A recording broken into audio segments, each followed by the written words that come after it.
16వ అధ్యాయము 18వ అధ్యాయం.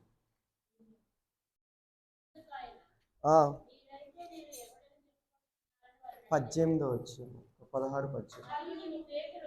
మరియు నువ్వు పేతురవు సో సంఘమును కడతాడంట. సంఘం ఎలా ఉండిద్దయ్యా అంటే పాతాళపు యొక్క ద్వారములంట ఆ సంఘం ఎదుట ఎలా ఉండదంట, నిలవలేదంట. సో మన సంఘంగా ఉన్నామంటే మన ముందల పాతాళపు ద్వారం ఎలా ఉండాలంట, నిలవలేకుండా ఉండాలి. అది మన మీద జయించడం కాదు, కానీ మనము దాని మీద జయించాలి కదా. సో అలాగా ఉండాలనేది సంఘం, అలా ఉండాలి. సంఘం అనేది ఇలానే ఉండాలి, సంఘం అనేది ఇలానే జరగాలి అని కొన్ని కట్టడాలు ఉన్నాయి మనకి. సో ఎందుకు అలానే ఉండాలి, ఎందుకు ఇలానే ఉండాలంటే, ఏదైనా ఫర్ ఎగ్జాంపుల్ మనము ఏదైనా ఎగ్జామ్లో పాస్ అవ్వాలంటే నీకు ఈ థియరీ నీకు తెలిసి ఉండాలి, ఈ ప్రాక్టికల్ నీకు తెలిసి ఉండాలి, లేకపోతే ఈ విషయంలో నీకు కాన్ఫిడెన్స్ ఉండాలి, ఈ విషయం నీకు తెలిసి ఉండాలి. అట్లాగే మనం మన సంఘం విషయంలో కానీ మన జీవితం విషయంలో కానీ సక్సెస్ అవ్వాలన్నా మనం అనుకున్నది, మనము మన కుమారుల నిమిత్తం ప్రార్థనకు వస్తున్నామా, లేకపోతే మనం దేనికోసం ఉపవాసం ఉంటున్నాము, మన కుమారుల కోసమా, కుమార్తెల కోసమా, లేకపోతే బయట ఉన్న వాళ్ళ కోసమా, ఈ దేశంలో కాకుండా ఇతర దేశం వాళ్ళు ఉన్న వాళ్ళ కోసమా, లేకపోతే నా కుమార్తెలకు పెళ్ళిళ్ళు అవ్వటం గురించా, లేకపోతే వేటి గురించి అయితే ఉన్నామో అదంతా సక్సెస్ అవ్వాలి. అంతే కదా. సక్సెస్ అవ్వాలంటే నీకు ఇది ఇలానే జరగాలి కదా. సో సంఘం అనేది కూడా ఎలా ఉండాలి అంటే పాతాల శక్తులను కూడా జయించే విధంగానే ఉండాలి. ఏ కట్టడలైనా కూడా జయించే విధంగానే ఉండాలి. జయిస్తా ఉంటే మాత్రమే ఇది ఏం జరుగుతుందయ్యా అంటే మనం సక్సెస్, మనం విజయం పొందాము, మనం ఏదో అనుకున్నది, మన ఉపవాసం ఉన్నది నేను సాధించుకున్నాను, లేదు నేను ప్రార్థించింది నేను సాధించుకున్నాను, నేను ప్రార్థనలో ఉంటుంది, నేను కడుపు కాల్చుకొని ఉంటుంది, నేను జరిగించుకోగలిగానంటే అర్థం ఏంటయ్యా అంటే ఇది ఎలాగ జరగాలో నేను అలాగే చేశానని. సో సంఘంగా కూడి ఉన్నారంటే దాని అర్థం ఏంటంటే నువ్వు అనుకున్నది ఖచ్చితంగా సాధించాలి, అప్పుడే కదా అది సక్సెస్ అనేది. అంతే కదా. సో పాతాళము ద్వారములు కానీ, లేకపోతే పాతాళ శక్తులు కానీ, అపవాద శక్తులు కానీ, అపవాద బంధకాలు కానీ, పాప బంధకాలు కానీ, పాపం ద్వారా వచ్చిన ఈ బంధకాలు కానీ అవన్నీ తొలగిపోవాలి. అది సంఘం ముందర ఎలా ఉండాలంటే నిలవజాలకూడదు. సో అలానే ఉండాలి. ఇంతకు అలా ఉండాలంటే ఏం చేయాలంటారు?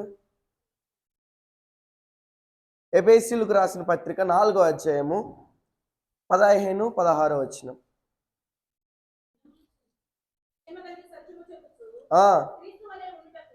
సో ఫస్ట్ ఏంటయ్యా అంటే సంఘంలో కావాల్సిన ఫస్ట్ విషయం ఏంటంటే ప్రేమను చూపిస్తా, ప్రేమ సత్యములు కనపరుస్తా, క్రీస్తు వలె ఉండాలి. అర్థమైందా? సో క్రీస్తు వలె ఉండాలి ఇన్ ద సెన్స్ ఏంటయ్యా అంటే ఆయన వచ్చాడు, ఒక కుష్ఠరోగం చూశాడు, నీ పాపాలను క్షమించాడు, లేకపోతే వాడి అవిధేయతలను క్షమించాడు. దేవుడు తనకు సంబంధం లేని వారి గురించే వాళ్ళకి వాళ్ళు చేసిన తప్పిదాల గురించి కానీ, వాళ్ళు చేసిన ఈ విధానం గురించి ఆయన ఏం చేశాడయ్యా అంటే యేసు ప్రభు వారు వాడిని క్షమించారు. సో మన విషయంలో మన పట్ల ఎవరైనా చేసినా, చేసినా, మనకి అపకారం చేసినా, ఏదైనా చేసినా, లేదు సంఘంలోనే మన మీదే తప్పుగా మాట్లాడినా, లేకపోతే మనం వేరే వాళ్ళ మీద తప్పుగా మాట్లాడినా ఏం చేసుకోవాలి? ఒకరినొకరు దేని చేత క్షమించాలయ్యా అంటే ప్రేమల చేత. సో ప్రేమ సత్యమును కనపరచాలి. మనం కనపరిచినప్పుడు ఏం జరుగుతుందయ్యా అంటే అభివృద్ధి జరుగుతుంది. దేనికి అభివృద్ధి? సంఘం అభివృద్ధి అవని, మన పర్సనల్ అభివృద్ధి అవని, లేకపోతే కుటుంబంలో ఆర్థిక అభివృద్ధి అవని, దేంట్లో అయినా అభివృద్ధి కావాలి నీకు. నేను అభివృద్ధి పొందాలి అని కోరుకుంటున్నావంటే నువ్వు, ఫర్ ఎగ్జాంపుల్ నేనే ఉన్నాను, నాకు నా ఉద్యోగంలో అభివృద్ధి కావాలి, నాకు నా మేనేజర్ చేసిన తిట్లన్నీ మనసులో పెట్టుకుని ఆయన తిట్టానంటే ఏమైంది? వాడికి వాడు నన్ను ఏం చేస్తాడు? ఏడ దొక్కాలో అక్కడే దొక్కుతాడు, పెరుగుతుంది. ఇప్పుడు సో లేకపోతే నా కొలీగ్స్ ఉన్నారు, నాకు ప్రమోషన్ రావాలి, నేను నా కొలీగ్స్తో మంచిగా లేకుండా వాళ్ళని తిట్టుకొని వాళ్ళకి నాకు ఒక మ్యూచువల్ రెస్పెక్ట్ లేకుండా ఉన్నాను అనుకో, నా ప్రమోషన్ కోసం వెళ్ళినప్పుడు ఏం జరిగిద్ది? కొలీగ్స్ని అడిగినప్పుడు వాడి పెద్ద ఇది, వాడు అది ఇది అని చెప్పేసి అక్కడ అయిపోయింది. సో నువ్వు ఒక పిటిషన్ అనేది దేవుడికి పెడుతున్నావు, అంతే కదా. సంఘం నుంచి దేవుడికి ఒక పిటిషన్ పెడుతున్నావు. ఇది ఒక కంపెనీ అనుకుందాం, ఇది మన నవజీవనాలయం అనేది ఒక కంపెనీ అనుకుందాం. ఇక్కడ నుంచి ఒక పిటిషన్ వెళ్తుంది దేవుడికి, నా కుమారుడు ఆర్థికంగా ఎదగాలి, నా కుమార్తెకి వివాహం జరగాలి, లేకపోతే నా కొడుకు చదువు విషయంలో ఘనంగా ఉండాలి, నా కుటుంబంలో ఆర్థికంగా ఘనంగా ఉండాలి, అప్పులు తీరాలి. ఇలాంటి ఒక పిటిషన్స్ దేవుడి దగ్గరికి వెళ్తున్నాం. వెళ్ళినప్పుడు మన మనతో పాటు ఏకీభవించాలి ఒకళ్ళు, అంతే కదా. ఇప్పుడు నేను ప్రార్థన చేస్తున్నాను అనుకో, మంజులక్క నేను ప్రార్థన చేసేటప్పుడు వీడికి అవ్వాలా, వీడిగా జరగాలన్నా మంజులక్క అంటే ఏమైద్ది? ఏమన్నా ఉందా? అదే నాతో పాటు నేను నేను మంజులక్కతో మంచుకున్నప్పుడు, నేను ప్రార్థిస్తున్నప్పుడు మంజులక్క ఏమనిద్ది? దేవా ఇది కూడా జరగాలి, అది జరిగి తీరగాలి అని నాకు ఏపీ ఇచ్చిందనుకో, ఒకడు 1000 మందే చదవగలడు. ఇద్దరు ఏం చేస్తాం? 10,000 మందిని చదువుతాం. ఇది రావాలి నాకు మంజులకి, ఇది రావాలంటే ఏముండాలి అంటే మధ్యలో ప్రేమ ఉండాలి. లేదు నేను ఒకవేళ మంజులక్కని ఏదో ఒక విషయం జరిగినప్పుడు నేను మంజులక్కని నువ్వు అది చేసావు కాబట్టి ఇటు జరిగింది, నీకు అది చేసావు కాబట్టి ఇటు జరిగింది, నువ్వు అది ఇది అని తిట్టాను అనుకో, రేపు పొద్దున్న నాకు జరగాల్సినప్పుడు ఏం జరిగిద్ది? ఏదో చెప్పావుగా, ఎన్నో అన్నావు కదా, నీకేమైంది ఇప్పుడు అనిద్దా లేదా? సో నేను ఫస్ట్ నేను అనకపోతే ఇంకో మాట నాకు రాదు, అంతే కదా. సో మనం అనే మాట ఎప్పుడైనా ఏదైనా జారితే తీసుకోగలం, కానీ మాట జారితే మాత్రం ఏంటంట తీసుకోలేం. సో మన మధ్య ప్రేమలు ఉండాలి, ఐక్యత ఉండాలంటే నోరు జారకుండా ఉన్నాం అనుకో. సరే ఒకవేళ మంజులకి నిజంగా తప్పు ఉంది, దేవుడు అంతటి వాడు తనకు సంబంధం లేని వాడిని క్షమించినప్పుడు ఉన్నప్పుడు క్షమించడానికి నేనంతటి వాడిని నేనేమన్నా దానికి శిక్ష ఇచ్చేవాడినా, లేకపోతే తన అన్న మాటకి నాకేదో అయిపోయి నాదేదో జరిగిపోయి నేను తనని ఎట్లయినా పగ తీర్చుకోవాలనుకుని నేను ఏదైనా చేయాలనుకుంటున్నాను అసలు అవన్నీ లేదు కదా. ఒక విషయం నీ దగ్గరికి వచ్చిందంటే ఏంటంటే నువ్వు ఆ గుట్టును దాచాలి. నాకు నమ్మకం ఎక్కువ ఉంది, నాకు పని జరగాలి, నేను ప్రసన్న అక్కకో రాజ్ కుమార్ అక్కకో దగ్గరికి వెళ్ళి అక్క ఇది జరగాలక్క, అక్క ఇది నాకు కావాలి, మీ ప్రార్థన సహాయం నాకు కావాలి, తండ్రి చేస్తాడు, సంఘంగా మీరు కూడా చేయాలని నేను ఒక విషయం చెప్పాను. చెప్పిన తర్వాత ప్రేమ ఏం చేస్తుందంట? దాచిపెడుతుంది. సో అలా దాచిపెట్టకుండా వీడికి ఇది జరిగిందా అని ఈ ప్రసన్నకి వెళ్ళి రమణత్తగా అని చెప్పి, లేకపోతే రాజకుమార్ అక్కకి వెళ్ళి ధనత్తగా అని చెప్పింది అనుకో, ఎలా ఉండిద్ది? అరే నేను నమ్మకంగా చెప్పాను వాళ్ళిద్దరు నా గురించి ప్రేర్ చేస్తారని, వాళ్ళు ఖచ్చితంగా నా గురించి నా గుట్టును దాస్తారనుకొని నేను చెప్పాను అని నాకేముంది, ఇప్పుడు ప్రేమగా చెప్పాను ముందు. తను చెప్పంగానే ఏమైంది, ఆ ప్రేమ క్వాంటిటీ కాస్త సగం కన్నా దిగువకి తగ్గిపోతుంది. సో ఇలా జరగటం వల్ల ఏమైంది అంటే ప్రేమలు అనేవి ఉండవు. సో దేవుడు కోరుతుంది ఏంటి అంటే సంఘాభివృద్ధికి కావాల్సిన ఫస్ట్ థింగ్ ఇది, మనము అడవిలాగా ఉండటానికో లేకపోతే ఎట్లా పడితే అలా ఉండటానికి కాదు కదా. సో పొలంగా ఉండాలి అంటే ఏంటి అంటే క్రమంగా ఉండాలి. క్రమంగా ఏర్పరచడానికి ప్రేమ అనే ఒక ఇదేంటిది సూది అంటారు కదా, కలుపుకుంటూ పోయేది, అలాంటిది మనకు కావాలన్నమాట. సో ఆ ప్రేమ ఉండాలి, సంఘంలో సత్యం ఉండాలి. సత్యం అంటే ఏంటో ప్రేమ గురించి మాట్లాడుకున్నాం. ప్రేమ మనం ఎప్పటి నుంచో మాట్లాడుకుంటాం, దేవుని ప్రేమ ఎలా ఉందో, దేవుని ఎలా ఉందో. సత్యం అంటే ఏంటి మరి? సత్యం అంటే ఏంటయ్యా అంటే వాక్యము. సో వాక్యానుసారంగా ఇది మనం వాక్యం గురించి మాట్లాడుకుంటే ఇదేం మాట్లాడుతాం? ఇది సత్యవేద గ్రంథం. సో ఈ ఉన్నట్టు చెప్పడం సత్యమే, కానీ ఏంటి అంటే సులువుగా చిక్కులు పెట్టేది ఒకటి ఉంది మనకి, అబద్ధం చెప్పేస్తా. సో దాంట్లో నుంచి మనం ఆ వాక్యం నుంచి అబద్ధం ఎప్పుడైతే చెప్తాం ఆ వాక్యం నుంచి ఆటోమేటిక్గా తగ్గిపోతాం. సో మనం చిన్న వాటి గురించి కాదు కానీ కుంభస్థలం అంటాం చూసావా, అలా పైన దాని గురించి మాట్లాడుకుందాం. సో పైన ఏంటిదయ్యా అంటే వాక్యంలో ఎలా ఉండాలి. నువ్వు ఇప్పుడు వరకు నీకేమి నువ్వు చిన్నపాలు పిల్లవాడుగా ఉన్నావని చెప్పి నేను పాలు పోతానే పెంచాను అనుకో, ఇప్పుడు నాకు 20 సంవత్సరాలు వచ్చినా కూడా నాకు పాలు ఇస్తానంటే నా బాడీ ఏమైనా తట్టుకునిద్దా? తట్టుకుని నిలబడతావా? నిలబడలేవు. నీకు ఇనిషియల్గా శ్రమలు ఉన్నాయి, అప్పుడు నీకు పాలు జరిపోయినాయి. 2025 వచ్చేసింది. 2025లో రాగానే మనం మాట్లాడుకుంది ఏంటి? శ్రమలు వస్తాయి, కష్టాలు వస్తాయి, ఇబ్బందులు వస్తాయి, నరదిష్టి ఎక్కువగానే ఉండిద్ది, మాటలు ఎక్కువగానే ఉంటాయి. దేంతో బలపడాలి? వాక్యంతో. మన వారి వరకు మెచ్చుకోవచ్చు, ఎందుకంటే వాక్యం విషయంలో బలపడుతున్నారని సాక్ష్యం బాగానే ఉంటుంది. మరి సమస్యలు వచ్చినప్పుడు ఏడుద్దామా, లేకపోతే వాక్యం ఉంది కదా అని ధైర్యపడదామా? మరి వాక్యం గురించి ధైర్యపడుతున్నా కూడా ఆ సమస్య నుంచి ఎందుకు పారిపోవాలనుకొని చూస్తున్నావు? మళ్ళీ అది నువ్వు ఎక్కడికి ఎంత యోనాలాగా పారిపోదామని తిరిగినా కూడా తిరిగి ఎక్కడికి రావాలో అక్కడికే జరుగుతావు. సో నువ్వు పరిగెత్తి కానీ దీని నుంచి పారిపోదాం కానీ, లేకపోతే ఇది నాకొద్దు, ఈ సమస్యలు నాకొద్దు, ఇవన్నీ నాకొద్దు అని నువ్వు వెళ్ళిపోవటం కాదు అక్కడ నుంచి నీకు కావాల్సింది. వాక్యం ధైర్యపడుతుంది. ఇది సత్యము, ఇది నీకు ఖచ్చితంగా జరిగిద్దని దేవుడు ఇస్తున్న వాగ్దానం ఏదై ఉందంటే అది సత్యము. దేవుడు నీ పట్ల సత్యంగా దీన్ని రూఢీపరుస్తాడు అని నమ్ముతున్నావు. దేవుడు నీకు ఒక వాగ్దానం ఇచ్చాడు. అది వాక్యం రూపాన్ని అవని, లేకపోతే నీకు వచ్చిన వాగ్దానం రూపంలో అయినా అవని, లేకపోతే నువ్వు దిగులు పడి కృంగిపోతున్న సమయంలో నువ్వు వాక్యం తెరగాలి, దేవుడు నేను వాక్యంతో, ఆ వాక్యం ఏంటంటే సత్యము, నీ జీవితంలో జరగబోతున్న సత్యం ఇది, లేకపోతే నీ సంఘం జీవితంలో జరగబోయే సత్యం ఇది. సో ఆ సత్యమును బట్టి నీకు ధైర్యం తెచ్చుకోవా, లేకపోతే ఆ సత్యమును బట్టి నిన్ను బలపరుచుకొని అభివృద్ధి కొరకు నీ అడుగులు సాగించవా అని దేవుడు అడుగుతున్నాడు. సో దేవుడు చెప్తున్న మాట ఏంటంటే ప్రేమను సత్యమును అనుసరించండి. చదవక్క. ఆయన ఎవరై ఉన్నాడు? దేవుడు ఏమై ఉన్నాడు? దేనికి? సంఘంలో దేవుడు శిరస్సు అయి ఉన్నాడు. మనం ఏమై ఉన్నాం? అవయవాలు అయి ఉన్నాం.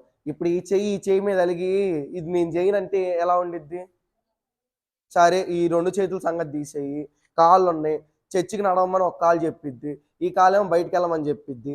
రెండింటి మధ్య సాధ్యత లేకపోతే ఏమైద్ది? జరగదు కదా. మన శరీరంలో మనకు ప్రతి తలగా దేవుడు ఉన్నాడు. తలని ఘనపరచాలంటే ఏం చేయాలి అంటే, ఇప్పుడు మనం చూసేవాడు, లేకపోతే మన పెళ్లి సంబంధికి వెళ్ళాం ఫర్ ఎగ్జాంపుల్, చూసేవాడు దేన్ని చూస్తాడు? తలని చూస్తాడు. మొహం చూసే చెప్తాడు అది ఎలాంటిదని. ఇప్పుడు ఆ మొహానికి చేసేసి రావాలంటే ఏం చేయాలి? ఏ ఉన్న అవయాలన్నీ పని చేయాలి, కరెక్ట్గా ఉండాలి. ఆ మొహానికి ఇప్పుడు మొహం సరిగ్గా ఉండి వాడు సరిగ్గా అన్నం తినకుండా, సరిగ్గా ఏవి పెంచకుండా, సరిగ్గా ప్రోటీన్ తీసుకోకుండా, లేకపోతే సరిగ్గా ఫెయిర్నెస్ తీసుకోకుండా ఉంచాడు అనుకో బాడీకి, ఫేస్ ఏమైద్ది? దేవుడు అప్పుడు ఒక మనిషి ఒక సంఘాన్ని జడ్జి చేయాలంటే ఏం చూసి చేస్తాడు? ఆ శిరస్సును చూసే జడ్జి చేస్తాడు. ఆ శిరస్సు కరెక్ట్గానే ఉంది, మనం ఆ శిరస్సుకి ఎంత ఇస్తున్నాం? ఆ మొహం చూడంగానే ఇదా అన్న మాట, ఈడికి ఈ అమ్మాయిని ఏమి చేస్తాం అన్నారు అనుకో పెళ్ళికి వెళ్ళినప్పుడు, లేకపోతే ఏంది ఆ ఫేస్ అట్ట ఉంది, తగిన జోడేనా ఇది, తగిన విషయం అని అంటే మనకి వాడికి ఎంత బాధపడతాడో ఆ పెళ్లి కొడుకు వెళ్ళినప్పుడు కానీ పెళ్లి కూతురు వెళ్ళినప్పుడు కానీ, దేవుడు మరి బాధపడ్డారు అంటారా? ఏంటి మీ క్రియలు ఏంటి? వాళ్ళు వచ్చి ఆ సంఘాన్ని నవజీవన సంఘం అంటే దేవుని సంఘము చూసి ఆ సంఘం గురించి మాట్లాడుకోరు, మనుషుల గురించి మాట్లాడతారు. ఆ మనుషులు ఎలా ఉన్నారు, ఈ మనుషులు ఎలా ఉన్నారు, వాళ్ళ మధ్య సఖ్యత లేదు అని మాట్లాడారు అనుకో, ఎవరికి నామూష అయిద్ది? దేవుడి దగ్గరికి వెళ్తున్నారు, రోజు చేస్తున్నారు, రోజు ప్రార్థన చేస్తున్నారు, ఒకళ్ళ మధ్య ఒకళ్ళు ఎలా ఉండాలో వాళ్ళకే తెలియ, ఇట్లా మనకేం చెప్తారు? సాక్షి నిలబడిద్ది అంటారా? నిలబడదంటారా? నిలబడదు కదా. సో దానికోసమని ఇలాంటి రాకూడదు. ఆదిమ సంఘానికి చెప్తుంది ఈ విషయాలు, ఈ ఆదిమ సంఘానికి దేవుడు చెప్తున్న విషయాలు. ఇలాంటి రాకూడదంటే మీరు చేయాల్సిన పని ఏంటంటే ప్రేమను సత్యమును కనపరచండి. సో నేను శిరస్సుగా ఉన్నాను కాబట్టి అధికారం ఆ శిరస్సుదే.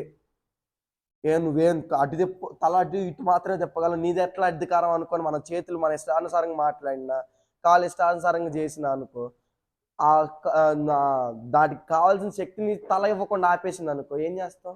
బ్రెయిన్ కమ్యూనికేషన్ ఆపేసింది అనుకో శరీరానికి, ఏం చేస్తాం? అన్నీ ఉన్నా చచ్చిన శవం వల్లే ఉండాలి. కాళ్ళు చేతులు ఉంటాయి, అయ్యి ఉంటాయి, బ్రెయిన్ బంద్ చేయకుండా ఆపితే దాన్ని ఏమంటారు మనం? బ్రెయిన్ డెడ్ అని చెప్పి, న్యూరాలజీస్ పడిపోయింది, అయ్యి పడిపోయింది అని చెప్పి జీవితకాలం మంచం మీద ఉంచుతాం. ఇక్కడ చేతులు గొప్పవి అంటారా, తల గొప్పది అంటారా? మరి ఏం చూసుకొని మనం చేతులు ఉన్న వాళ్ళం మనం ఎగిసిపడతాం? పడకూడదు కదా. సో తల ఉన్నాడు, సంఘానికి తల ఉన్నాడు, సంఘ అభివృద్ధి చేసే ఆయన తల ఉన్నాడు, ఆయన నుంచున్న ఆయన తల ఉన్నాడు. సో ఆయన చేతికి ఉండాలి. సో ఆ ప్రేమ సత్యంలో చూపినప్పుడే టోటల్ శరీరం ఏమైందంటే అభివృద్ధి పడుతుంది అన్నమాట. సో ఇదంతా జరగాలంటే మనం ఒకటి చూపించాలి. హెబ్రీయులకు రాసిన పత్రిక 10వ అధ్యాయం 25వ వచనంలో కూడా మనం ఇదే చూస్తాం అన్నమాట. చదువు కోసం.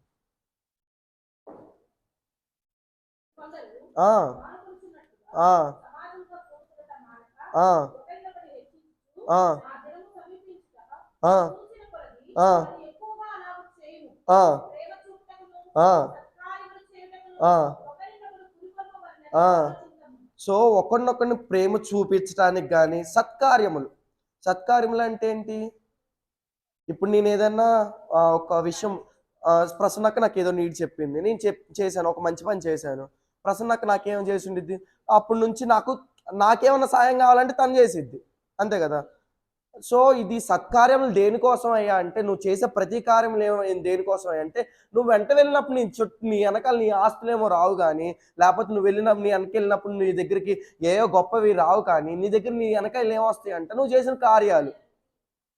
నువ్వు సత్కార్యాలు చేస్తే సత్ప్రవర్తకుడివే వెళ్తావు. అదే దుర్నీతి విషయం ఏం చేస్తే దుర్నీతి విషయం ఆనందిస్తూ, లేకపోతే దేవుని కట్టడంలో నువ్వు తీసివేస్తూ, దేవుడు ఇచ్చిన నిబంధనలు నువ్వు కొట్టివేస్తూ, దేవుని మాటలు వెనక్కి తీస్తూ ఈ కార్యాలు చేసావంటే ఏం జరుగుతుంది? దుర్నీతి విషయమైనా ప్రతిఫలం అనేది నీ వెంట వెళ్తుంది. సో సత్కార్యాలు ఈ ప్రేమ చూపించడం కానీ, ఈ సత్యంలో నువ్వు అనుసరించడం కానీ, లేకపోతే ఈ సత్కార్యాలు దేని చేతయ్యా అంటే నువ్వు పర్సనల్గా అభివృద్ధి పొందాలి. నీ అభివృద్ధి నిమిత్తము సంఘం అభివృద్ధి పొందాలి. సంఘ అభివృద్ధి నిమిత్తము దేవునికి మహిమకరంగా ఉండాలి. చైన్ ఉంది తెలుసు కదా, మనం మాట్లాడుకుంటాం కార్నివోర్స్ హెర్బివోర్స్ అని చెప్పి. ఒకటేమో మాంసం ఆ మేకని తినిద్దంట, ఆ మేకనేమో పులి తినిద్దంట. ఇదేంది? ఒక జీవన చక్రం. ఈ లైఫ్ సైకిల్ అనేది క్రమంగా ఉంటేనే అన్ని క్రమంగా ఉంటాయి. లేదు నేను మేకలు తిన్నాని చెప్పి పులి ఆపేసింది అనుకో, ఏమైద్ది? మేకలు విరిగిపోతే మేకలు తినే ఫుడ్ అంతా మాయమైపోయింది. మనకు ఆ ఫుడ్ ఉండదు, ఈ ఫుడ్ ఉండదు. లేదు మొత్తం మేకలన్నీ పులి తినేసింది అనుకో, మనకు తినడానికి మేకలు ఉండవు కదా. అందుకనే దేవుడి విషయంలో కూడా అదే ఒక చైన్ ఉంది. ఏం చైన్? ప్రేమ చూపిస్తున్నావు. ప్రేమ చూపించి దేవుని వాగ్దానం తరపున, దేవుని సత్యం తరపున నువ్వు నిలబడి నువ్వు ఏం నేర్చుకున్న ఈ వాక్యం నుంచి నువ్వు నేర్చుకున్నది ఆ ప్రేమను బట్టి ఆ క్రియను చేయాలి కదా. దేవుడు చెప్తున్నాడు అన్ని విషయంలో నీ సహోదరులతో ఐక్యత కలిగి ఉంటే మంచిదని చెప్తున్నది సత్యం అనుకుందాం. ఫర్ ఎగ్జాంపుల్ ఆ వాక్యము సహోదరుల ఐక్యత కలిగి ఉండట ఎంత మనోహరం, ఎంత మేలు అన్నది ఒక వాక్యం అనుకుందాం. ఇది సత్యము. దీన్ని నెరవేర్చడానికి ఏం కావాలి? ఇతరుల పక్కన నీకు ప్రేమ ఉండాలి. ఈ ప్రేమను బట్టి ఆ కార్యం నువ్వు చేస్తే ఈ సైకిల్ కంప్లీట్ అవుతుంది. లేకపోతే ఏమైంది? ప్రేమ ఉంది, సత్యం నేర్చుకున్నాం, కానీ వాళ్ళతో ప్రేమ ఉన్నా కూడా ఇప్పుడు నేను చెయ్యాలంటారా అని బతికిచ్చావు. ఏమైద్ది? నువ్వెవరో నేనెవరో, ఎక్కడ మన జనంపురం అంటారు చూసావా, అట్లా నువ్వు నేను నువ్వు. కానీ మన మధ్య సాంగత్యం కానీ, సత్యం కానీ, లేకపోతే మన మధ్య ప్రేమ కానీ, లేకపోతే రుణపడిన భావాలు కానీ ఏమి లేవు అనుకో, ఏమవుతుంది? నీ ప్రార్థన మీకు మీరే, మాకు మేమే. నీ ప్రార్థన నీదే, నా ప్రార్థన నాదే. నీ ప్రార్థన నీకి, నా ప్రార్థన నాకి చేసుకోవటానికి నేను ఇంట్లో ఉండే చేసుకోవచ్చు కదా. అంతే కదా. సంఘం ఎందుకంటే ఏకీవించి ప్రార్థించడానికి. సంఘం ఎందుకంటే నా ప్రార్థన బలం చాలట్లేదేమో, నాకు ఇంకొకరు తోడైతే ఇంకా సరిపోయిద్ది. లేదా ఒక సంఘం మొత్తం నాకు తోడైంది అనుకో అని మనం రోజు కూటం పెట్టుకోవడానికి కారణం ఏందయ్యా అంటే అందరు ఏకీభిస్తారు మనకని. అంతే కదా. మన ప్రేయర్కి వాళ్ళు రాకూడదు, మన ప్రేయర్కి వీళ్ళు రాకూడదు, వాళ్ళు వస్తే ఇట్టు చేస్తారు, వీళ్ళు వస్తే ఇట్టు చేస్తారని మనం అనుకున్నాం అనుకో, నువ్వు ఎందుకు పెట్టుకోవడం ప్రేయర్ ఇంకా అనే అనుకున్నాడు అనుకో దేవుడు, ఏమవుతుంది? మనకి ప్రతిఫలం వస్తుంది అంటారా? సో ఇది చైన్ అనేది ఈ చైన్గా కంటిన్యూ అవుతానే ఉండాలి. ప్రేమ గురించి ఎందుకు దేవుడు అలా చెప్తున్నాడు అంటే, ప్రేమ ఏం చేస్తుందని మనం 1 కొరింథీ 13వ అధ్యాయంలో మనం క్లియర్గా చూస్తాం. ఒకసారి 4వ వచనం చదవక్క. ఏం చేస్తుందంట? దీర్ఘకాలము. ఒకసారి నాకు ఎవరైనా ఒకళ్ళు తిట్టంగానే, ఒకళ్ళు నన్ను మాట అనగానే, నేను సంఘంలో వెళ్ళే ఏదో మాట అన్నారు నన్ను, దాన్ని మనసులో పెట్టుకొని నేను 10 సంవత్సరాలు బతికిన 10 సంవత్సరాల 20 సంవత్సరాలు దాన్నే పట్టించుకున్నాను అనుకో, నీ కోపం ఎక్కడి నుంచి ఎక్కడి వరకు ఉండాలి? 10 సంవత్సరాల వరకు ఉండొచ్చు, ఏం కాదు. దేవుడు 77 సంవత్సరాల వరకు ఉన్నాడు కదా. సో 70 సంవత్సరాల్లో నీ క్షమిస్తా. అది కుదరదు. నీకు సక్సెస్ రావాలంటే ఏది ఎలాగ రాయబడిందో అలాగే జరగాలి. మన దగ్గర ఇవన్నీ ఉన్నాయి, మనం చేయకూడని అన్నీ చేస్తున్నాం, మనకు తెలియకుండానే చేస్తున్నాం. కానీ ఏమంటాం? దేవుడు నాకు శ్రమలు ఇస్తున్నాడు, దేవుడు నా ప్రార్థన ఇంట్లో సంఘంలో నేను ప్రార్థన చేసినా కూడా, సంఘవస్తులందరితో ప్రార్థన చేయించినప్పుడు కూడా నాకు కార్యాలు జరగట్లేదు. సంఘం అంటే ఈ కమ్యూనిటీ వాళ్ళే, లేకపోతే ఇక్కడ కూర్చునే ఈ లోకల్ వాళ్ళే. ఇటు కూర్చున్న వాళ్ళు మా వాళ్ళు, అటు కూర్చున్న వాళ్ళు మా వాళ్ళు కాదు. లేదు వీళ్ళు వచ్చిన వాళ్ళ వరకే మా వాళ్ళు, రాని వాళ్ళు మా వాళ్ళు కాదు. ప్రేమ ఏమైంది? అక్కడ ప్రేమ కట్ అయిపోయింది. సత్యం అనేది కూడా, సత్యం ఏం చెప్తుంది? సంఘం మొత్తం ఏక శరీరమైనా ఉంటుంది. నేను ఆ పార్ట్ ఆళ్ళది, కాళ్ళ పార్ట్ కాళ్ళది, చేతుల పార్ట్ చేతులది అనుకున్నాను అనుకో, ఆ సత్యం కూడా ఇలా గట్టి అయిపోయింది. ఏమైంది? అభివృద్ధి దొరుకుతుందా? శరీరానికి అభివృద్ధి అవుతుందా? రావట్లేదు. సో దీర్ఘకాలం సహించాలంటే ఏంటంటే, ఒక మాట అన్నావు తీసుకో, ఏమైంది? నువ్వు తీసుకుంటే ప్రతిఫలం వాళ్ళకి ఎవరిస్తారు? నువ్వు తీర్చుకుంటే నువ్వు 2 తిట్లు తిట్టి వదిలేస్తావేమో. దేవుడు తీర్చుకుంటే ఆ ప్రతిఫలం ఏం తెస్తాడు? తాట అంటే ఏంటో తీ పైన ఉన్నదాన్నంట పైతే తిత్తనంట ఇట్లా వదిలేస్తాడు అన్నమాట. సో పగ నీ పనా దేవుడి పనా? మనం క్షమిస్తే ఎంత మంచి జరుగుతుందని తెలిసినప్పుడు ఎవరైనా క్షమించుకోండి ఎందుకు అంటున్నారు? సో ప్రేమ ఉంటే ఒకవేళ క్షమించేస్తావు, దీర్ఘశాంతం నువ్వు సహించేస్తావు అనమాట. తర్వాత ఏంటి? దయ చూపిస్తావు.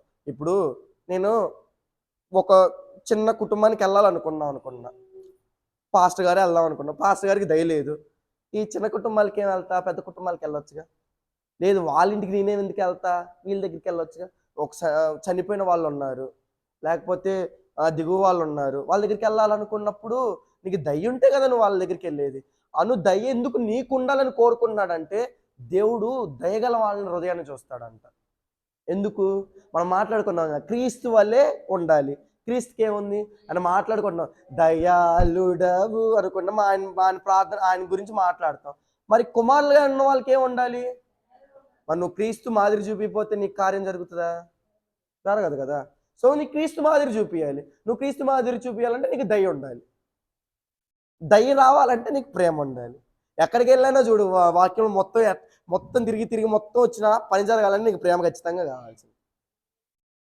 క్షమించాలంటే నీకు ప్రేమ ఖచ్చితంగా రావాల్సిందే. విశ్వాసం ఉండాలన్న కూడా ప్రేమ కావాలి. ఎందుకు విశ్వాసం ఉండాలన్న ప్రేమ కావాలంటే, ఆయన ప్రేమించకపోతే ఆయన ఎందుకు నువ్వు విశ్వాసం ఉంచలేదు. నేను మా అమ్మని ప్రేమించకపోతే, ఒకవేళ ప్రేమించలేదు అనుకో, ఏమన్నా నువ్వు చేస్తావా, నీ అయిద్దా, నీ వల్ల అవుతుందా అని నేను అనుకుంటా. అదే ప్రేమించాను అనుకో, అమ్మ నాకు సైకిల్ కావాలి, నువ్వే చేయగలవు అని చెప్పేసి నేను మా అమ్మని అడగను. ఎందుకు? మా అమ్మని ప్రేమించాను కాబట్టి. సో నీకు విశ్వాసం ఉండాలన్నా కూడా అక్కడ కావాల్సింది ఎటర్నల్ థింగ్ ఏంటి అంటే ప్రేమ కావాల్సిందే. సో అది దీర్ఘకాలం సహిస్తుంది, దయ చూపిస్తుంది. 7వ వచనం చదవాలి.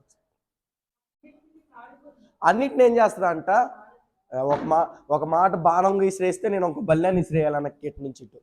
వాళ్ళు ఒక మాట నన్ను విసిరేసారంటే నేను 3 మాటలు విసిరేయాలి. నేను వాళ్ళు ఒకే ఏలే చూపిస్తున్నారు, నేను వాళ్ళ వైపు ఇంకా 3 ఏళ్ళు నేను గుర్తు చేస్తా అనుకున్నాం అనుకో, తప్పులు ఎత్తుక్కోవడమే సరిపోతుంది. లైక్ ఇప్పుడు రాజ్ కుమార్ అక్క నన్ను ఒక తప్పు నా మీద మోపింది. నేనేం చేస్తా, రాజ్ కుమార్ అక్కకి ఎప్పుడు దొరికిద్దా అని ఎత్తుక్కొని ఆ వైపు 3 తప్పులు రాసి పెట్టుకుని ఉంచి అందరి ముందర వెళ్ళబడిచాను. ఏమైద్ది? తమ్ముడు అన్నావు కదా బ్రో, ఎంత పని చేసేవేంటని నన్ను అనిద్ది. సో అదన్నమాట సంగతి. సో ఇలా జరుగుతూ ఉంటే ఏం జరిగిద్ది? నా తప్పులు పట్టడం, నేను ఆమె తప్పులు పట్టడం, ఈ పెరుక్కుంటా పోతుంది, కానీ ఎక్కడ కట్టేది ఏడా దొరకదు. అంతే కదా. సో ఒక మాట అంది నన్ను రాజ్ కుమార్ అక్క, ఏమో నిజంగా నాలో ఉందేమో నేను షేర్ చేసుకుంటా. లేకపోతే నా దగ్గర నిజంగా లేదనుకో, ఆమె దగ్గరికి వెళ్ళి సైకిల్ పడితే సరిపోద్ది.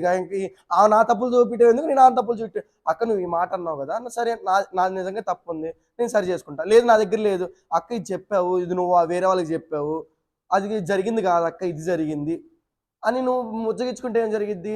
గిల్ట్ ఎవరి దగ్గర ఉండిద్ది అప్పుడు? రాజ్ కుమార్ అక్క దగ్గర ఉంది. ఎందుకు? వాడు అది చెయ్యిపోయినా నేను అన్నాను కాబట్టి వాడికి ఏదో ఒకటి నేను చేయాలని నా గురించి ఎక్కువ ప్రార్థన చేసింది. అంతేనా కదా.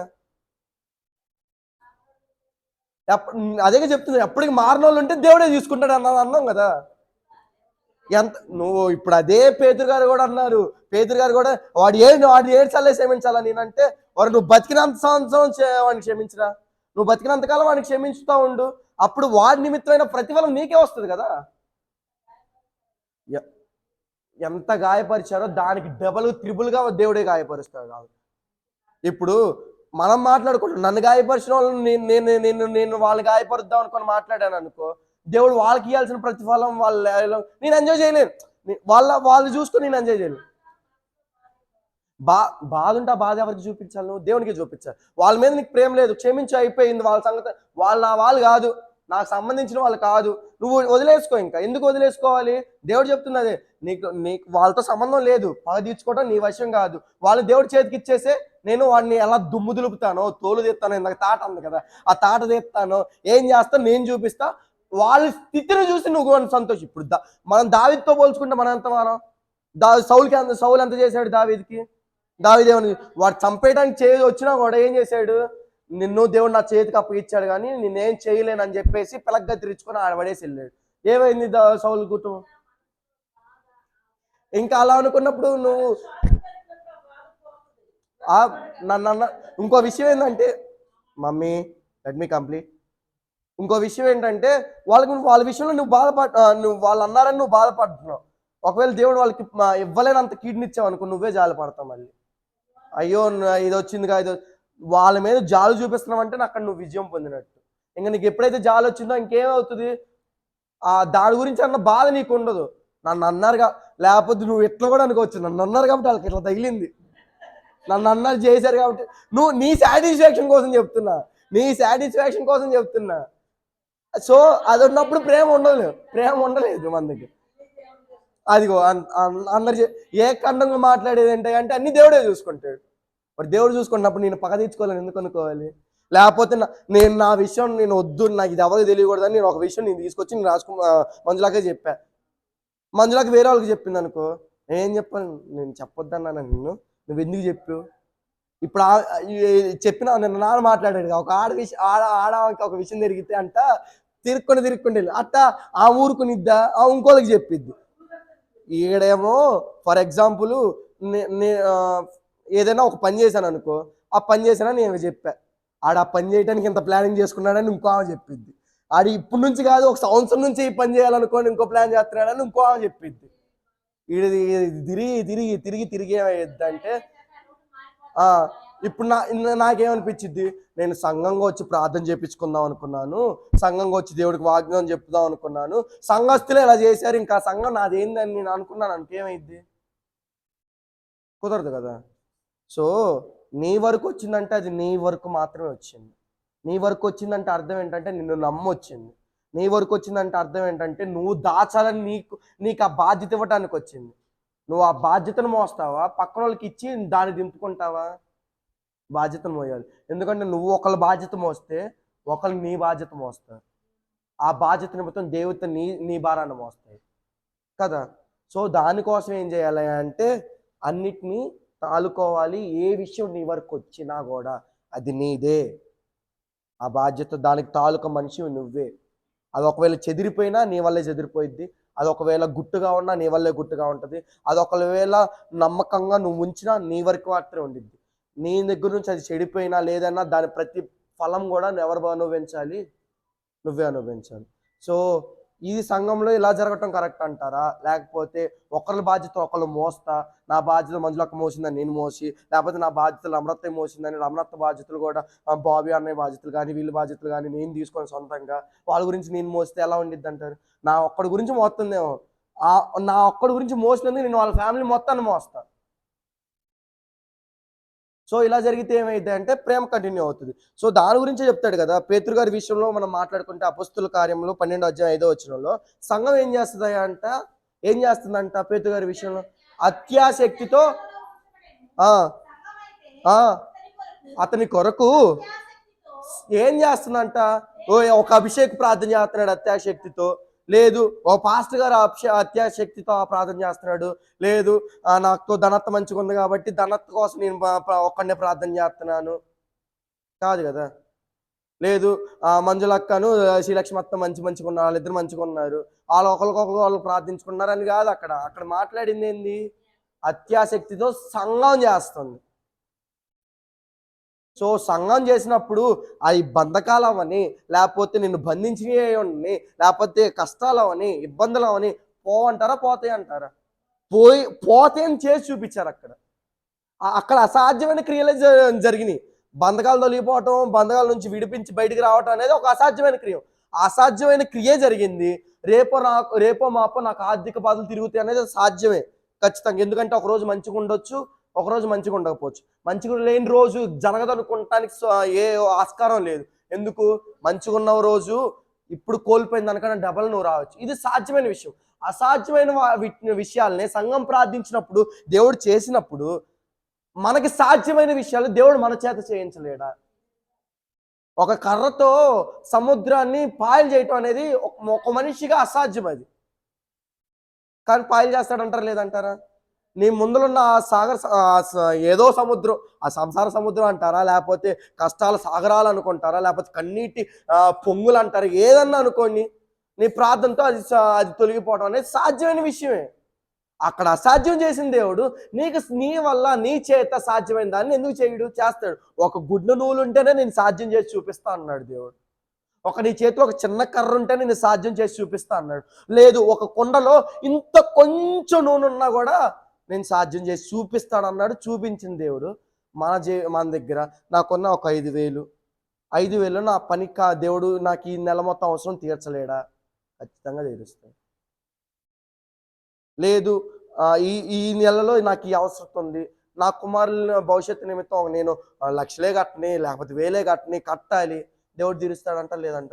ఇప్పటికే అప్పుల్లో ఉన్న దేవుడే మా సమస్యలు చూస్తాడంటే అవ్వదు అక్కడ. ఎందుకు? ఖచ్చితంగా అసాధ్యమైన క్రియల్ని సుసాధ్యంగా చేయగల అసమానుడు దేవుడు.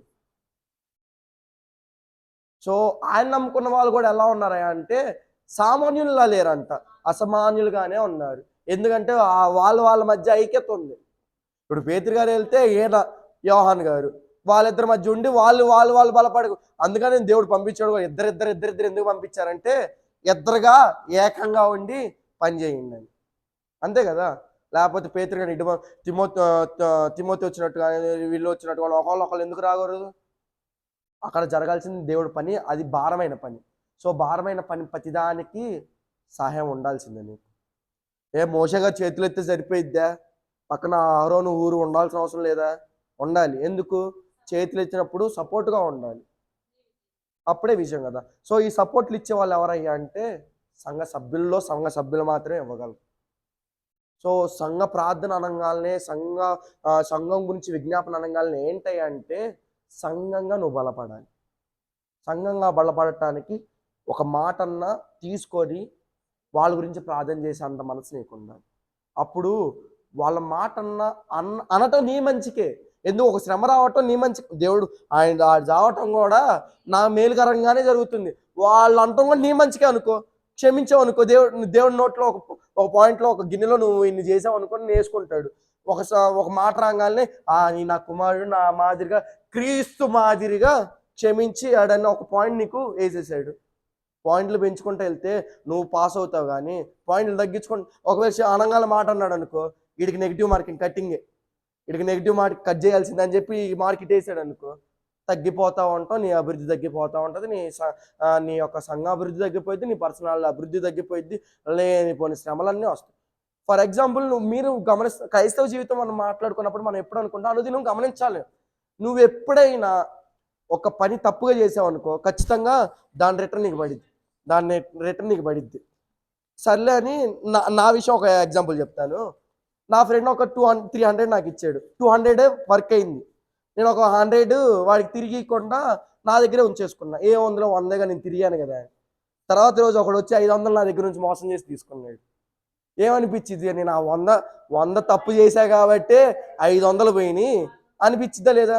నువ్వు కూడా ఒకళ్ళ పట్ల నీకు చెప్పింది నువ్వు ఉంచుకోకుండా పక్కనోడికి చెప్పావు అనుకో, నీ గురించి గుట్టు బయట మాట్లాడింది. అంతేనా కాదంటారా? ఇది జరుగుతుందా లేదా అని మనమే పరీక్షించుకోవాలి. ఎందుకు పరీక్షించుకోవాలి? క్రైస్తవ జీవితం అంటేనే పరీక్షించుకుంటా వెళ్ళటం. సో సంఘంగా నువ్వు ఉన్నావంటే సంఘంలో ఏం జరుగుతుంది? సంఘంలో చెప్పినట్టు జరుగుతుందా? జరిగింది. మరి చెప్పిన మాట కూడా జరిగించాలి కదా. జరిగించాలంటారా లేదంటారా? జరిగించాలి. లేదు, దేవుడు ఏదైతే తెలియజేసాడో అది తూచా తప్పకుండా సంఘంలో జరిగింది అని నువ్వు నమ్మితే ఎవరైతే ఆ మాట చెప్పారో ఆ మాట చెప్పిన వాళ్ళు నువ్వేం చెయ్యాలి ఏం చేయకూడదు అని చెప్పింది కూడా చెయ్యాలంటారా లేదంటారా? జరిగిందని ఒప్పుకుంటాం, కానీ ఆయన చెప్పింది నేను చేయను అనుకుంటే ఏమైద్ది? ఏదైతే చెప్పినాయో అట్లాంటివి జరుగుతానే ఉంటాయి.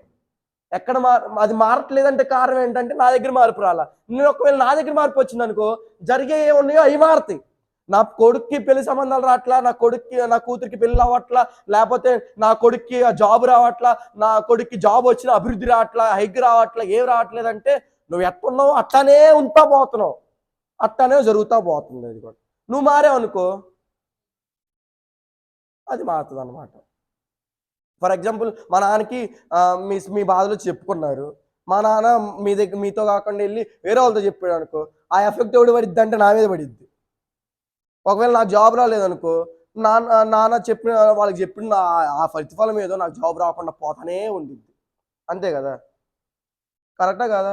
సో నాన్న దాచాడు అనుకో, ఒకళ్ళు చెప్పిన దాన్ని నమ్మకంగా ఉన్నాడు, ఈయన బలా నమ్మకమైన దాసుడీడు, అందుకని ఈ ప్రతిఫలం అనేది అధికము. దేవుడు చెప్పింది అదే కదా, చేసినోడు నమ్మకంగా ఉన్నాడు ఏంది, ఫలము అధికమైంది. నమ్మకంగా లేనివాడిని ఏంది, ఒరే సామరైన చెడ్డదాసుడా, చెడుతనం చేయడానికి వచ్చేవారా ఇక్కడ, కానీ వాడిని తిట్టి తీసుకెళ్లి చెరసాల్లో పెట్టాడు.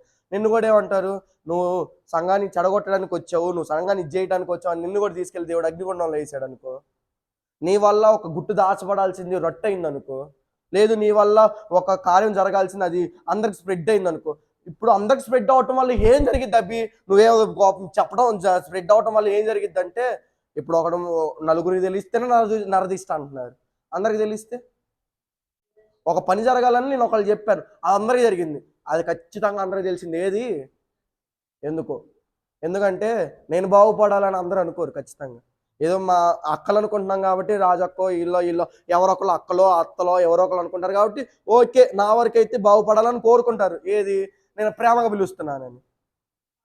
నేను పిలవని వాళ్ళు వీడు ఓవర్ యాక్షన్ చేస్తాడు, వీడికి అంతే ఉండాలి, ఈ జరగాల్సిందే జరిగిద్ది అనుకున్నారనుకో, నరుడి నాలుకలో ఒక మాట చాలు కొట్టిపోవడానికి మనుషులు కదా. సో అలాంటివి జరగకుండా ఉండాలి అంటే ఏంటి అంటే, నీ ప్రేమను నువ్వు కనపరచాలి. పక్కనోడు నా పట్ల ప్రేమ కనపరుస్తున్నాడా లేదో నీకు అనవసరం, నువ్వు ప్రేమ కనిపించావు అనుకో, దేవుడు నీ మీద కనపరుస్తాడు. ఎందుకు, నువ్వు ఎప్పుడైతే ప్రేమ కనిపించావో నువ్వు ఆటోమేటిక్గా దేవుడు కుమారుడు అయిపోయావు. ఎందుకు, క్రీస్తు మాదిరి నువ్వు చూపించావు. సో మా నాన్న వాక్యం చెప్తాడు, ఆ మాదిరిగా నేను వాక్యం చెప్పాను అనుకో, ఏమవుతాడు, నేను అనోయ్ అనుకోవచ్చు నేను, ఎందుకు, నేను చెప్తున్నా కాబట్టి. సో దేవుడు చూపించిన ఆ మాదిరి నువ్వు కూడా చూపించావు అనుకో, నువ్వు కూడా చెప్పుకోవచ్చు కాల్ చేసుకొని, నేను కూడా నా దేవుని కుమారుడిని, నేను కూడా నా పరలోకంలో స్వతంత్రించుకోగల హక్కున్నవాడిని, హక్కుదారుని నువ్వు కూడా మాట్లాడుకోవచ్చు.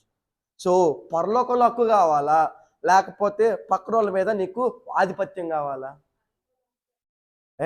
హక్కెవడికి కావాలి, ఆధిపత్యమే కావాలి. ఆధిపత్యం అంటే అధికారం, హక్కెవడికి కావాలి, నాకు అధికారమే కావాలంటే హక్కుల కోసం వచ్చినప్పుడు నా కొరకు ఒక్కటి కూడా లేదా అని ఏసే బతికైద్ది. హక్కులు మొత్తం ఎవరు తీసుకున్నారు, అది హక్కులు మొత్తం ఆయన తీసుకొని, అధికారం నువ్వే కదా పెద్ద కొడుకువి, అధికారం ఇచ్చేసాడు. ఎవరికి, ఏసావుకి అధికారం ఇచ్చాడు. హక్కులన్నీ ఎవరి దగ్గర ఉన్నాయి, హక్కులన్నీ ఆడికి ఇచ్చుకొని అధికారం నేను పెద్ద కొడుకు అని అధికారం నువ్వు చూపించుకొని వస్తే నీకేం ఉపయోగం లేదు కదా. హక్కులన్నీ ఎవరికి వెళ్ళిపోయినాయి, చిన్నకుమాడికి ఆల్రెడీ పాస్ అవ్వాల్సింది పాస్ అయిపోయింది. హక్కులే వాడే కనుక అధికారం కాకుండా నా తమ్ముడే కదా, నాతో పాటు అని వాళ్ళిద్దరు సమికంగా ఉంటే ఎలా ఉండేది, కలిసి ఉన్న వాళ్ళలాగా ఉండేది, కలిసి ఉండి అభివృద్ధి పొందిన వాళ్ళలాగా ఉండేది. సో దానికోసం అది కావాలని అంటే ఏంటంటే ప్రేమ, సత్యము, ఇంకోటి ఏంటో చెప్పండి, ప్రేమ సత్యము సత్క్రియలు, ఈ మూడు వరుసగా ఉండాలి. సంఘంలో ఈ జరిగినప్పుడు సంఘ అభివృద్ధి దేవుడు చేస్తాడు. మనం ఉపవాసం ఉన్నప్పుడు ఖచ్చితంగా మనం కోరుకోవాల్సింది ఏంటంటే, నాకు ప్రేమ కావాలి, నేను ప్రేమతో వాళ్ళకి క్షమించాలి. ఎందుకు క్షమించాలంటే, నువ్వు క్షమించింది నీ పాపాలు ఎమ్మటికి మనం పరలోక ప్రార్థనలు అనిత్యం చెప్తాం కదా. ఏం చెప్తాము, మేము క్షమించి ఉన్న ప్రకారము మా పాపాలను కూడా క్షమించాలని మన పరలోక ప్రార్థనలు రోజు మాట్లాడతాం. నేను క్షమించున్న ప్రకారము అన్న మాట మాట్లాడాం, నేనే క్షమించలా, మరి నా పాపాలు అది నువ్వు రోజు చేసే ప్రార్థనే కదా.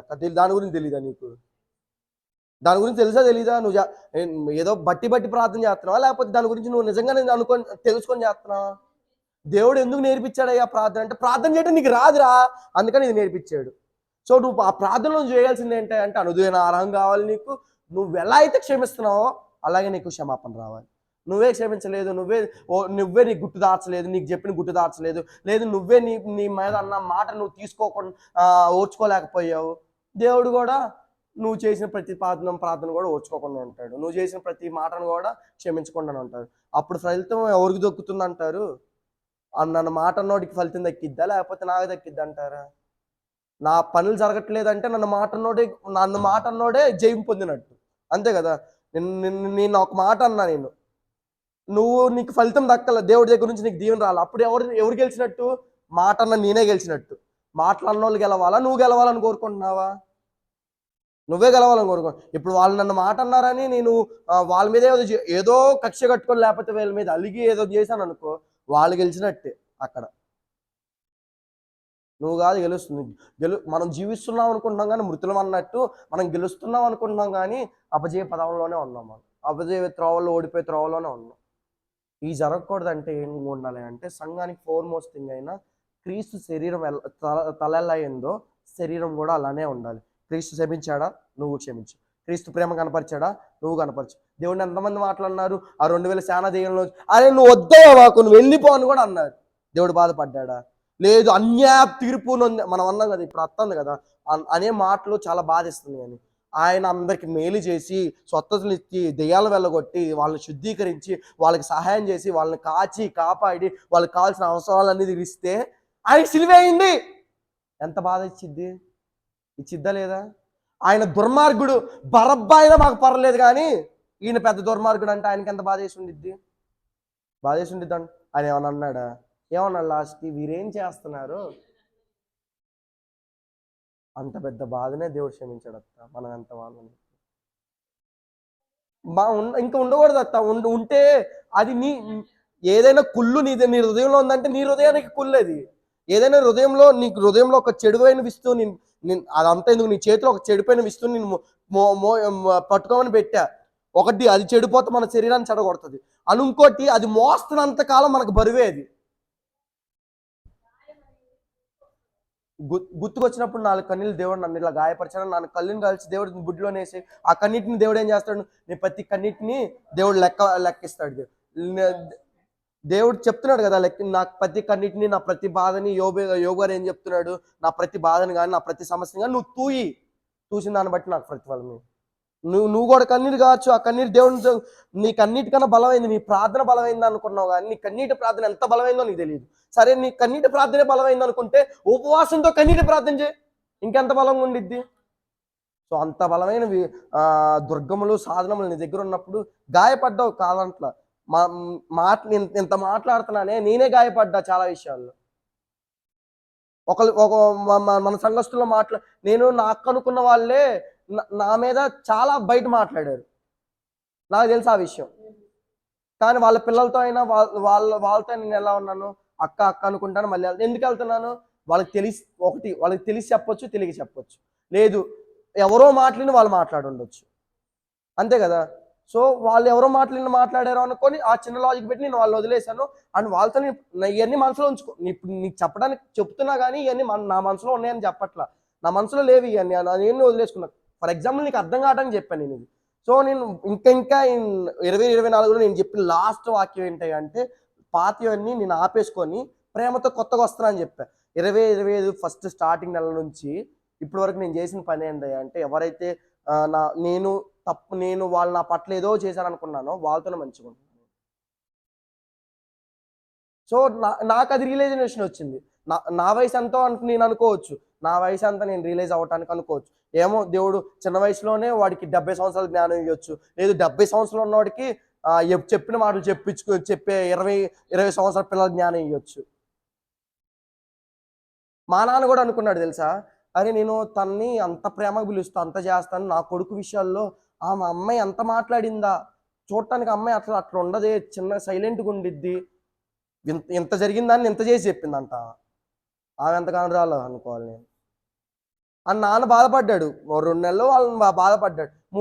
నాకన్నా ఒక 2 సంవత్సరాలు పట్టింది మానుకోవటానికి. మా నాన్న 2 నెలల్లో మానేసుకొని మళ్ళీ 3వ నెలకే ప్రేమ చూపించేసి, ఆయనకి ఎక్స్పీరియన్స్ నాకు లేదు, అంతే తేడా. నాకు ఒక ఇన్ని ఎక్స్పీరియన్స్ వల్ల లేట్ అయ్యింది ఒక 2 సంవత్సరాలు. ఆ 2 సంవత్సరాలు అయిపోయిన తర్వాత 2025లో నేను కొంచెం వదిలేసుకున్నాను అనమాట. సో అదే నువ్వు చూపించావు అనుకో, నేను అలా వదిలేసుకోవడం వల్ల నా జీవితంలో ఏమైనా కార్యాలు జరగవచ్చేమో, లేకపోతే దేవుడు నన్ను ఇంకా అభివృద్ధిలో తీసుకురావచ్చేమో. నేను ఆ 25లో నేను దానికోసం చూస్తాను. దేవుడు నా పట్ల కార్యం ఖచ్చితంగా చేస్తాడు, ఎందుకంటే నేను దేవుడు చెప్పింది చేశాను. దానికి ప్రతిఫలం నాకు ఏదో ఒకటి దేవుడు చేస్తాడన్న నమ్మకంతో నేను ఉంటాను, అంతే కదా. దేవుడు చేశాడంటే నాకే ఆనందం. ఇప్పుడు దేవుడు నీ జీవితంలో కూడా దానికి నువ్వు ఓర్చుకున్న దానికి నీకేమన్నా కార్యం చేశాడంటే ఎవరికి ఆనందం వస్తుంది? మనకే కదా. సో అలా జరిగిందనుకో, మనం అభివృద్ధి, ఈ కక్ష పగలుండదు, ఇంకా ప్రేమ మాత్రమే ఉంటుంది. ప్రేమ ఉంటూ మనం మాట్లాడుకున్నట్టు పైనుంచి కింద వరకు వచ్చిన పరిమళ సువాసన వల్లే ఉంటుందంట. నువ్వు ప్రేమ ఉండే ఐక్యతగా చప్పట్లు కొట్టినప్పుడు పరిశుద్ధాత్మ నిండుగా ఉంటుంది. ఎందుకు నిండుగా ఉంటుందంటే, వాళ్ళు ఒక్కొక్కరు విభిన్న మనసుతో చేయాల ప్రార్థన, విభిన్న మనసుతో, లేకపోతే వాళ్ళు మొరలు చెప్పాలా, విభిన్న మనసుతో నాకే జరగాలి వాళ్ళకి జరగకూడదు అన్న మాటలు మాట్లాడుకోవాలా. ఖచ్చితంగా ఒక్కడ కూర్చున్న 127 మందికి పరిశుద్ధాత్మ శక్తి రావాల్సిందే, కార్యం జరగాల్సిందే, ఇది మేము అనుకున్న ఇది జరగాల్సిందని ఒక ఏక మనసుతో ఉన్నారు కాబట్టి ఆ కార్యం జరిగిందనమాట. సో ఈ సంఘంలో మీరు ఏదైతే మొదలు పెడుతున్నారో అది జరగాల్సిందే అంటే ఏక మనసుతో చేయండి, కార్యం జరుగుతుంది. దేవుడు ఈ మాటలు దీవించి ఆశ్రయించిన గాక. దేవుడు మనం ఏదైతే కోరుకొని ఈ రోజు ఉపవాసం ఉంటున్నామో, ఏక మనసుతో ప్రార్థించిన వారికి, ప్రేమను కనపరిచిన వారికి దేవుడు ఎల్లప్పుడూ తన ప్రేమను కనపరచును గాక. సంఘాభివృద్ధి దేవుడు దయచేయును గాక.